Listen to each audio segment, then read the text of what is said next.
All right, so I'll give you two examples. As you know, before services are delivered by a physician's office or a provider office to an individual patient, they have to go through a verification process to make sure that the patient is who they say they are, that they have active healthcare insurance, and then they have to understand what the healthcare insurance rules and regulations are in terms of whether there is payment coverage for various services. That's a very complex process.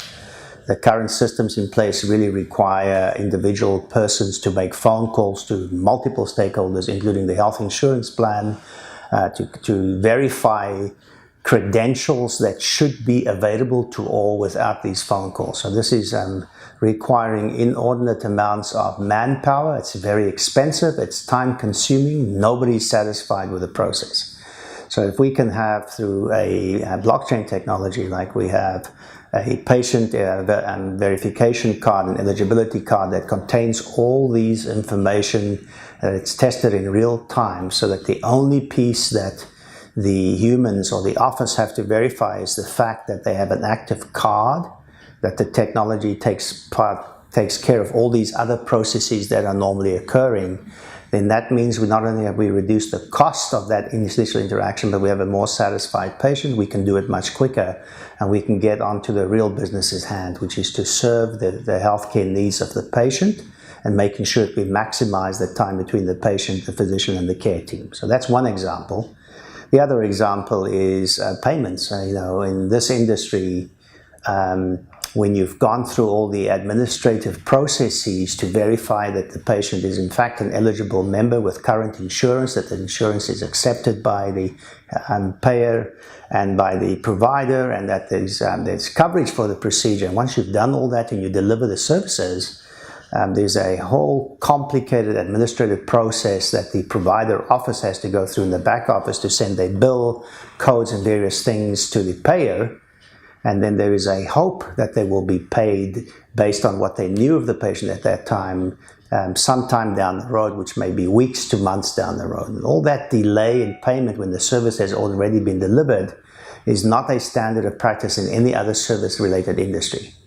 So I think the opportunity with blockchain to say, I know who the patient is, we've done all the administrative processes, it's available in distributed ledger, we can hit it against the database or the blockchain in real time, though it's still active, that there will be no change, means that we can now deliver the services. And just as we've delivered the services, the blockchain technology can then send a bill or a verification process directly back to the payer, and we can take all those back-end processes away and issue payment to the service provider.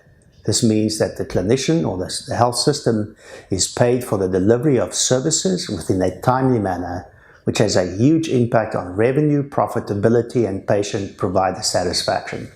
This is the standard of transactions in most other industries, where payment is usually issued at the time of ordering the service, at the time of delivering the service, or very soon thereafter.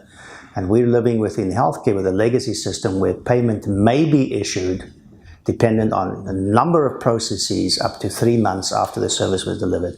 That's not a sustainable business model and adds an additional cost and administrative burden to the system, which is unnecessary. And we are absolutely going to put a stake in the ground to say that we expect payment for services delivered 99% of the time, in my opinion, within minutes to hours of those services being delivered.